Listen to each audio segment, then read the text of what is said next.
ስራ ሲሄዱ እየጠበቃችሁ ነው የምታደርጉት? ማን የት ክፍል ነው የምታደርጉት? እሱ ሰራተኛ ክፍል ይመጣል ወይስ አንቺ ክፍል ትሄጂው?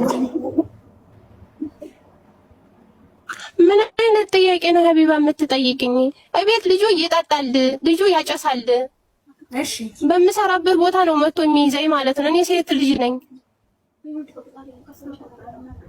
እና ለመር ዝም ብዬ እንደካፕት ዝም ብዬ የተሰጠኝ እንድቀበል ነው የምትፈልጊው? እኔ በፍላጎት አይደለም እና እኔ በፍላጎት ነው የሚል ቃል ካፌ ወጥቷል። እየመረመርኩ ነው፣ ግራ ቀኝ እየጠየቅኩ ነው። እኔ እንደካፕት ዝም ብዬ የተሰጠኝን መቀበል ሰው አይደለሁም። እጠይቃለሁ እንዲገባኝ አዩ ሀቢባ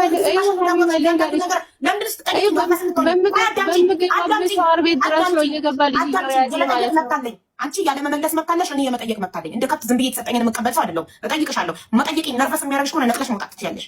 ለምን ትጠይቅኛለሽ ትያለሽ እንዴ? እጠይቅሻለሁ። ሳልጠይቅ ነው እንዳግዝሽ የምትፈልጊው? መተሽ እኮ ቀጥታ ገብተሽ ሙስሊም ክርስቲያን የሆናችሁ እርዱኝ እኮ ነው ያልሽው። በምንድን ነው የምንረዳሽ? ገንዘብ እየጠየቅሽ ነው አልኩሽ። በገንዘብም በእውቀትም ባላችሁ ነገር እርዱኝ አልሽ። እየተመነቃቀፍሽ ገብተሽ እኛ ያስረገዝንሽ እኛ ያስወለድንሽ መሰለሽ? ሳልጠይቅ ዝም ብዬ ነው ተነድቼ እንድገባ ህዝቡን ብሩን እንዳስበላ የምትፈልጊው? የገንዘብ እርዳታ እኮ ነው እየጠየቅሽ ያለሽው። ኤምባሲ እንኳን ከአንዴ ሁለት ሄጄ ሪጀክት አድርጎኛል አልተቀበለኝም ብለሻል። ስላላመነበት አይደል?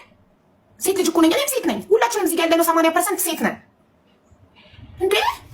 ታግሼ እየጮኸች እየተመናቀረች ታግሼ ጉዳዩ እንዲገባኝ ጥያቄ ጠይቃታለሁ። መጠየቅ አትፈልግም። በቃ ዝም ብላችሁ አፋችሁን ዘግታችሁ ያላችሁን ስጡኝ። ኖ ዌይ፣ እንደዚህ ብሎ ነገር የለም።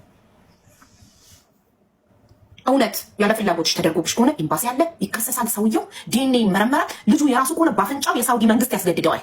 ትልቅ እንዴት ነው ለነሱ። እውነት ልጁ ከሆነ ተመርምሮ ዲኤንኤ አንቺም ካሳ ታገኛለሽ፣ ያለ ፍላጎትሽ ከሆነ ገባሻ? ዝም ብሎ እንደዚህ አውቆ በመጮህ ነርቨስ በመሆን የሚሸፈን ነገር የለም። በተለይ እኔ ጋር አውቃችሁ ስላለቀሳችሁ የሆነ ነገር ስለሆናችሁ ጥፋተኛ ናችሁ፣ ተበዳይ ናችሁ፣ ወይም በደል ደርሶባችኋል ማለት አይደለም። ለመጠየቅ ፈቃደኛ ካልሆንሽ እዚህ ቤት አትግቢ። ተገደሽ ከሆነ ፍትህ ያስፈልግሻል። ተገደሽ ነው አይደለ? ያለ ፍላጎትሽ ነው አይደለ? እስከ ጥግ ድረስ ትሄጃለሽ፣ ኤምባሲ ትሄጃለሽ፣ እንጮሃለን፣ ድምፅ እንሆንሻለን፣ ትመረመሪያለሽ። ለምንድን ነው ጉዳዩ በገንዘብ ብቻ እዚህ ጋር ገንዘብ ተለምኖ ብቻ እንዲቀጭ የምትፈልጊው? ለምን በኤምባሲ ድምፅ እንድንሆንሽ አትፈልጊም? ተደፍረሽ አይደለ? ተገደሽ አይደለ? ለወራት አስገድዶ ነው አይደለ? የኔ ጥያቄ ፈርስት ኦፍ ኦል ፈርስት ዴይ የመጀመሪያ ቀን ሲሞክርሽ ሲያረግሽ ለምን አምጥተሽ አልወጣሽ? ምን ቀጥታ ወደ ፖሊስ አልሄድሽ? ለምን 7 ወር ከ15 ቀን ተቀመጥሽ? ለምን እርግዝና ውስጥ ይገፋ ዝም አልሽ? ለምን ነፍስሽን ለማዳን አምልጠሽ አልወጣሽ? ይህን ጥያቄ መልሽልኝ። ለምን የመጀመሪያ ጊዜ ለምን እስኪ ደጋግመው ድረስ ጠበቅሽ? እሺ እናትየው እስከመጣሽ በኋላ ለምንድን ያልነገርሻት ለእናትየው? አከራይሽ በገንዘብ እስኪደራደር 30 ሺህ ሪያል እስኪደራደር ድረስ የት ነበርሽ? ተደራድረው ተቀብሎ ልትካፈሉት ነበር። ስላልተሳካ አከራይሽ ገንዘቡን ስላልሰጠሽ ነው እኛ ጋር የመጣሽ አይደል? አከራይሽ ምናልባት ለብቻውን በልቶት ሊሆን ይችላል ብሩን ስላልሰጠሽ እኛ ጋር መጣሽ። በትክክል ሐቅ ካለሽ እውነት ተደፍረሽ ከሆነ እኛ እስከመጨረሻው ድምፅ እንሆንሻለን። እኔ ጉዳይሽን ኤምባሲ ያደርሰዋለሁ። ድምፅ እንሆንሻለን።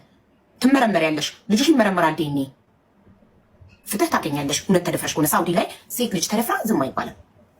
ለምን ጠየቅሽኝ ብላ ትጮህብኛለች። ነርቨስ ትሆናለች። አሁን ሚድሽን አውጥተሽ መናገር ትችያለሽ። ጨርሽ